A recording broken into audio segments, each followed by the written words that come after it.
संकल्पना समजावून घेत आहोत. त्यामुळे नवीन अपडेट्स मिळवण्यासाठी गुणवत्ता चॅनलला सबस्क्राईब करा. आजचा टॉपिक आहे सिरीज आणि पॅरलल सर्किट. यापूर्वी आपण close circuit, open circuit, short circuit बघितला आणि ओहमचा नियम बघितला. त्यापैकी या दोघांवर अवलंबून असलेले क्लोज सर्किटचे काही प्रकार आहेत, ज्याच्यामध्ये एकसर सर्किट आहे, त्याला सिरीज सर्किट म्हणतात. त्यानंतर समांतर जोडणी किंवा समांतर सर्किट, ज्याला पॅरलल सर्किटसुद्धा म्हणतात, आणि एक कंपाऊंड सर्किट, असे 3 प्रकार आहेत. तर आपण एक एक प्रकार व्यवस्थितरित्या उदाहरणासहित आणि प्रात्यक्षिक सहित समजावून घेण्याचा प्रयत्न करूया. पहिला सर्किट आहे एकसर सर्किट, सिरीज सर्किट म्हणतात त्याला इंग्रजीमधून. हा एकसर सर्किट नेमका काय असतो तर समोरच्या डायग्राममध्ये दिल्याप्रमाणे या ठिकाणी एक व्होल्टेज सोर्स आहे आणि व्होल्टेज सोर्सला काही रेजिस्टन्स अशा पद्धतीने जोडलेले असतात की ज्यामध्ये प्रत्येक रेजिस्टन्सच्या एका पाठोपाठ एक अशी मांडणी केलेली असते रेजिस्टर्सची किंवा लोडची. या ठिकाणी ए आणि बी असे 2 पॉईंट्स आहेत. यामध्ये बघा R1, R2 आणि R3 हे रेजिस्टन्स अशा प्रकारे जोडलेले आहेत की पहिला जो रेजिस्टन्स आहे त्याचं दुसरं टोक हे दुसऱ्या रेजिस्टन्सच्या पहिल्या टोकाला जोडलेलं आहे आणि दुसऱ्या रेजिस्टन्सचं दुसरं टोक तिसऱ्या रेजिस्टन्सच्या पहिल्या टोकाला, म्हणजे एका पाठोपाठ केलेली जी जोडणी असते त्याला आपण एकसर जोडणी असे म्हणतो. आणि या सर्किटला आपण काही लोड जोडून लॅम्पच्या साहाय्याने सुद्धा आपण बघू शकतो. अशा पद्धतीने ही जोडणी असते. आता एकसर जोडणीचे जे गुणधर्म महत्त्वाचे काय आहेत तर पहिला गुणधर्म आहे की या सर्किटमध्ये करंट वाहण्यासाठी एकच मार्ग असतो. त्यामुळं प्रत्येक लोडमधून किंवा प्रत्येक रेजिस्टन्समधून सारखाच करंट वाहील आणि प्रत्येक रोधामध्ये किंवा जो रेजिस्टन्स या ठिकाणी आहेत या प्रत्येक रोधाच्यामध्ये होणारा जो व्होल्टेज ड्रॉप असतो, म्हणजे एक रेजिस्टन्स किती व्होल्टेज घेतो त्याला व्होल्टेज ड्रॉप म्हणतात. तर हा व्होल्टेज ड्रॉप कशावर अवलंबून असतो तर त्या रेजिस्टन्स म्हणजे R1चा जो काही रेजिस्टन्स असतो जो ओहममध्ये देतात, तो रेजिस्टन्स आणि करंट याच्या गुणाकारा एवढा व्होल्टेज ड्रॉप त्या रेजिस्टन्समध्ये होत असतो. मग जर प्रत्येक ह्या रोधाचा रेजिस्टन्स जर अलग अलग असेल तर व्होल्टेज ड्रॉप होणारा सुद्धा वेगवेगळा होईल. त्यानंतर जे व्होल्टेज ड्रॉप होतात प्रत्येक रोधामध्ये त्या सगळ्या व्होल्टेज ड्रॉपची बेरीज, म्हणजे प्रत्येक रेजिस्टन्सला जो काही व्होल्टेज लागत असतो त्या सगळ्या व्होल्टेजेसची बेरीज एकूण सोर्स व्होल्टेज किंवा सप्लाय व्होल्टेज एवढी असते. म्हणजे या सगळ्यांची बेरीज केल्यानंतर ती किती असते, सप्लाय व्होल्टेज इतकी ती बेरीज असते. आणि ह्या जोडणीमध्ये एकूण टोटल रेजिस्टन्स आपल्याला शोधायचा असेल, म्हणजे या सर्किटचा जर विचारला की एकूण रेजिस्टन्स शोधा, तर तो शोधण्यासाठी एक सूत्र आहे RS बरोबर R1 अधिक R2 अधिक R3 आणि so on. n number of resistance असतील तर तेवढे रेजिस्टन्स त्या सगळ्यांची बेरीज केल्यानंतर त्या बेरजेपासून आपल्याला ह्या सर्किटमधील एकूण रेजिस्टन्स मिळेल, ज्याला आपण RS म्हणजे सिरीज रेजिस्टन्स असं म्हणतो. त्यानंतर ह्या जोडणीमध्ये एखादा रोध जर तुटला, याच्यामध्ये जर एखादा रेजिस्टन्स जरी तुटला तर संपूर्ण सर्किट बंद होऊन जाईल, कारण करंट वाहण्यासाठी एक मार्ग असल्यामुळं करंट फ्लोच होणार नाही. आपण ते प्रॅक्टिकलमध्ये पुढे बघणार आहोत. उदाहरणाद्वारे समजून घेऊया. बघूया एक उदाहरण. एक 10 ओहमचा, 20 ओहमचा आणि 30 ओहमचा असे 3 रोध आहेत जे सिरीजमध्ये जोडून त्यांना 10 व्होल्टचा सप्लाय दिलेला आहे. तर त्या सर्किटमधून जाणारा करंट किती असेल, करंट शोधण्यासाठी आपल्याला टोटल रेजिस्टन्स शोधावा लागणार आहे, कारण ओहमच्या नियमानुसार I बरोबर V/R असतो. मग त्यासाठी व्होल्टेज तर आपल्याला दिलेला असतो. हा सोर्स व्होल्टेज किती दिलेला आहे, 10 व्होल्ट, आणि हा रेजिस्टन्स शोधण्यासाठी आपल्याला हा टोटल रेजिस्टन्स शोधावा लागेल. आणि आपल्याला फक्त काय दिलेलं आहे, हा स्वतंत्र रेजिस्टन्स दिलेला आहे. म्हणजे R1ची किंमत दिली 10 ओहम, R2ची दिली 20, R3ची दिलेली 30 आणि त्यासोबत करंट शोधायचं आहे. तर आपण दिलेल्या गोष्टी अगोदर बघूया. V1 किती दिलेला आहे, व्होल्टेज 10 व्होल्ट. R1 किती दिलेला आहे, 10 ओहम. R2 20, R3 30. मग आपल्याला काय करायचं आहे, हा रेजिस्टन्ससाठी एकूण रेजिस्टन्स शोधावा लागणार आहे. मग एकूण रेजिस्टन्स शोधण्यासाठीचा जो फॉर्म्युला आहे तो काय, R बरोबर R1 अधिक R2 अधिक R3, म्हणजे 10 अधिक 20 अधिक 30 बरोबर एकूणाला 60 ओहम. त्यानंतर मग रेजिस्टन्स मिळाला, व्होल्टेज माहिती आहे. करंट शोधण्यासाठी ओहमच्या नियमाचं सूत्र I बरोबर V/R. व्हीच्या ठिकाणी 10 किंमत टाकायची जी इथं दिलेली आहे. आरच्या ठिकाणी 60 किंमत टाकली, म्हणजे I बरोबर 10/60 आलं. दोघांचा भागाकार केल्यानंतर उत्तर येतं 0.16 म्हणजे 166 अँपियर. 0.166 अँपियर हे जे आलेलं आहे ह्या सर्किटचा एकूण करंट, म्हणजे या सर्किटमधून वाहणारा एकूण करंट आलेला आहे तो 0.166. म्हणजे हा जो करंट आहे हा सिरीज सर्किटमध्ये सगळ्या रेजिस्टन्समधून सारखाच करंट जात असतो. त्यामुळं कोणत्याही रेजिस्टन्सचा जर तुम्हाला करंट विचारला तर तो एवढाच आहे. R3 मधून जरी विचारलं किती करंट वाहतो तरी तो 0.166च आहे. आणि ह्या सर्किटमधून एकूण करंट किती वाहतो तरी तो 0.166 एवढाच आहे.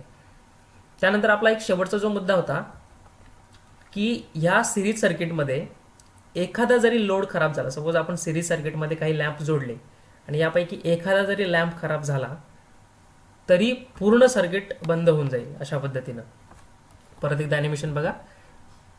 अशा पद्धतीनं तो पूर्ण सर्किट बंद होऊन जाईल. आय होप तुम्हाला सिरीज सर्किट समजलं असेल. त्यानंतर पुढचा सर्किट आहे पॅरलल सर्किट, ज्याला समांतर जोडणी मराठीतून म्हणतात. तर हा जो कनेक्शन आहे रेजिस्टन्सचा तो समोरच्या दिलेल्या सर्किट डायग्राममध्ये दिल्याप्रमाणे असतो.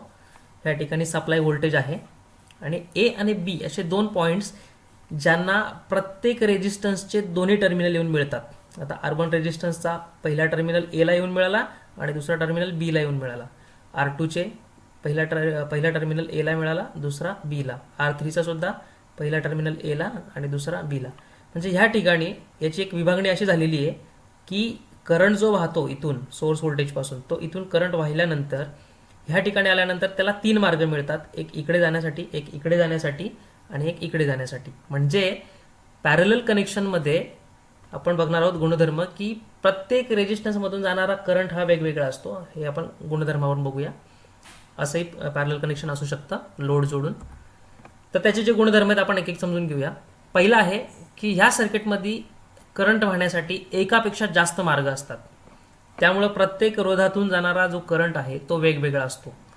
आणि एकूण करंट म्हणजे ह्या बॅटरीपासून जो काही करंट सुरुवातीला निघतो, जो इथं विभागला जातो, तर हा जो एकूण करंट असतो तो काय असतो तर ह्या तिन्ही जेवढ्या त्या अलग अलग मार्ग असतील त्या अलग अलग मार्गांच्या सर्व करंटची बेरीज केल्यानंतर जे येईल तो एकूण करंट असतो, जो की आपला मेन सोर्सपासून आलेला असतो. त्यानंतर प्रत्येक रोधाला मिळालेला जो करंट असतो तो वेगवेगळा असतो. R1 मधून वेगळा करंट जाईल, दुसऱ्या R2 मधून वेगळा जाईल, R3 मधून वेगळा जाईल. मात्र प्रत्येक रेजिस्टन्सच्या अक्रॉस असलेला जो व्होल्टेज आहे, म्हणजे R1 रेजिस्टन्सला जेवढा व्होल्टेज मिळेल तेवढाच व्होल्टेज R2ला आणि तेवढाच R3ला. म्हणजे पॅरलल कनेक्शनमध्ये व्होल्टेज सगळ्या रेजिस्टन्सला सारखा असतो. सिरीजमध्ये काय होतं, सगळ्या रेजिस्टन्सला करंट सारखा होता. पॅरललमध्ये व्होल्टेज सारखा आहे आणि करंट वेगवेगळा आहे पॅरलल सर्किटमध्ये. आणि ह्या जोडणीचा एकूण रेजिस्टन्स जर तुम्हाला शोधायचा असेल तर ह्या सूत्रानुसार तुम्ही शोधू शकता. 1/RP बरोबर 1/R1 अधिक 1/R2 अधिक 1/R3 अधिक 1/RN म्हणजे सो ऑन. जे काही नंबर ऑफ रेजिस्टन्स तुम्ही जोडाल पॅरललमध्ये तर त्या सगळ्यांचा एकूण रेजिस्टन्स शोधण्यासाठी तुम्हाला हा फॉर्म्युला आहे. आता ह्या फॉर्म्युलावरून एक गोष्ट लक्षात येणार आहे तुमच्या, नंतर प्रॅक्टिकलमधून ते कळेल किंवा उदाहरणातून बघता येईल की ह्या पूर्ण सर्किटमध्ये जो लहानात लहान जो रेजिस्टन्स असेल ना त्याच्याही पेक्षा कमी रेजिस्टन्स याचा एकूण रेजिस्टन्स येत असतो. म्हणजे तुम्ही असंही म्हणू शकता की पॅरलल कनेक्शन सर्किटचा एकूण रेजिस्टन्स कमी करण्यासाठी केली जाते. सिरीज जोडणीमध्ये रेजिस्टन्सची बेरीज होत असते, त्यामुळे ती जोडणी सर्किटचा एकूण रेजिस्टन्स वाढवण्यासाठी केली जाते. ठीक आहे. त्यानंतर पुढचा मुद्दा आहे, ह्या जोडणीमध्ये एखादा रोध जरी तुटला, सपोज R1 R2 रेजिस्टन्स जर तुटला किंवा खराब झाला तरी उर्वरित रेजिस्टन्स व्यवस्थित काम करत असतात. त्यांच्यामधून जाणारा करंट बंद होत नाही जसा सिरीजमध्ये व्हायचा. आणि ह्या जोडणीचा एकूण रोध हा मगाशी सांगितल्याप्रमाणे लहानात लहान रोधापेक्षाही कमी असतो. आपण एक उदाहरण बघूया ज्याच्याद्वारे आपण समजून घेण्याचा प्रयत्न करूया की रेजिस्टन्स कसा असतो आणि करंट कसा असतो, एकूण करंट नेमका किती असतो. तर ह्या ठिकाणी मगाशी सांगितल्याप्रमाणे 10 ओहमचे, 20 ओहमचे आणि 30 ओहमचे 3 रोध पॅरललमध्ये जोडलेले आहेत आणि त्यांना 10 व्होल्टचा व्होल्टेज सप्लाय दिलेला आहे. तर आपल्याला ह्या सर्किटमधून जाणारा एकूण करंट शोधायचा आहे, जो I आहे हा वाला तो शोधायचा आहे. तर बघूया, ओहमच्या नियमानुसार तर आपल्याला I बरोबर विच्छेद शोधावं लागतं. दिलेल्या गोष्टी आहेत R1 बरोबर 10 ओहम, R2 बरोबर 20, R3 बरोबर 30 ओहम. ह्या सर्किटचा एकूण रोध शोधण्यासाठी आपल्याला समोर दिलेलं सूत्र वापरायचं असतं. 1/RP बरोबर RP म्हणजे पॅरलल रेजिस्टन्स, 1/RP बरोबर 1/R1 अधिक 1/R2 अधिक 1/R3 आणि 1/RP बरोबर मग R1ची किंमत किती आहे 10 म्हणून 1/10 R2ची किंमत 1/20 ॲक्च्युली 20 किंमत आहे पण आपण इतर सूत्रात लिहिताना 1/20 लिहितो R3ची किंमत 1/30. आता ह्या सगळ्यांना आपण काय केलं आहे या ठिकाणी यांचा एक लसावी काढलेला आहे जो कॉमन फॅक्टर आहे सगळ्यांमधला तो शोधलेला आहे.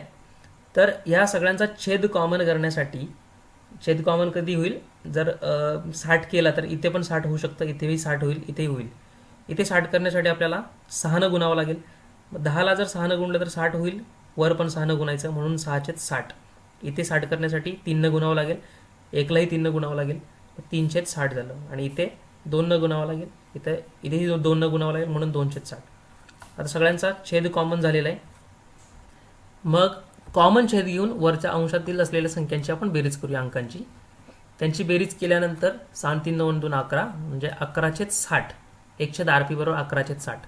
पण आपल्याला 1/RP नाही शोधायचं आहे आपल्याला काय शोधायचं आहे पॅरलल रेजिस्टन्स फक्त RP शोधायचं आहे. मग RP शोधण्यासाठी आपल्याला याला इन्व्हर्स करावं लागेल व्यस्त क्रिया करावी लागेल आणि त्यासाठी आपण याला व्यस्त क्रिया केल्यानंतर इकडच्या सुद्धा बाजूला व्यस्त क्रिया करावी लागेल इन्व्हर्स करावं लागेल. मग RP बरोबर 60/11 होईल. आता इथं RP फक्त का लिहिलं 1 कुठं गेला तर RP/1 तो 1 लिहिण्याची गरज नाही RP बरोबर 60/11. दोघांचा भागाकार केल्यानंतर उत्तर येतं 5.45 ओहम. आता 5.45 ओहम जे आलं ह्या पॅरलल सर्किटचा एकूण रेजिस्टन्स आलेला आहे आपल्याला पूर्ण एकूण रेजिस्टन्स आलेला आहे जो की ह्या सूत्रानुसार आलेला आहे. आता हा रेजिस्टन्स जो टोटल रेजिस्टन्स आलेला आहे याच्याकडे तुम्ही नीट बघितलात तर इथं जेवढे काही रेजिस्टन्स होते आपले त्यातला जो लहानात लहान रेजिस्टन्स होता 10 ओहम त्याच्याही पेक्षा कमी रेजिस्टन्स आपला आलेला आहे या ठिकाणी.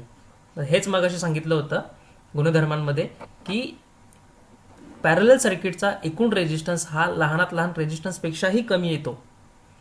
त्यानंतर आपल्याला करंट शोधायचे. आता बघा आपण रेजिस्टन्स शोधलेला आहे व्होल्टेज तर आपल्याला माहिती आहे 10 व्होल्ट. करंट शोधण्यासाठी I बरोबर V/R व्ही दिलेले आहे 10 R आपण शोधलेले आहे 5.45 ओहम. त्या दोघांना टाकल्यानंतर या ठिकाणी जर आपण भागाकार केला दोघांचा तर I बरोबर 1.83 अँपियर एवढा आपला करंट येतो जो की हा आपला टोटल करंट आहे. आता हा 1.83 जो अँपियर करंट आहे हा या ठिकाणी विभागला जाईल.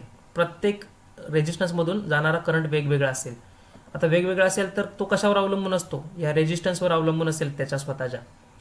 आता आपल्याला माहिती आहे की प्रत्येक रेजिस्टन्सला जर इंडिव्हिज्युअल करंट जर शोधायचा असेल तर आपल्याला रेजिस्टन्स माहिती पाहिजे आणि व्होल्टेज माहिती पाहिजे कारण प्रत्येक रेजिस्टन्सच्या अक्रॉस व्होल्टेज किती असतो सारखाच असतो. सपोज R1 रेजिस्टन्स जो की 10 ओहम आहे त्याच्या अक्रॉसचा फक्त त्याच्यामधून जाणारा करंट जर शोधायचा असेल तर या ठिकाणी V बरोबर 10 टाकावा लागेल आणि R बरोबर 10 टाकायला लागेल. मग V/R म्हणजे 10/10 बरोबर 1 अँपियर येईल म्हणजे I1 करंट 1 येईल I2 दुसरा वेगळा येईल I3 वेगळा येईल.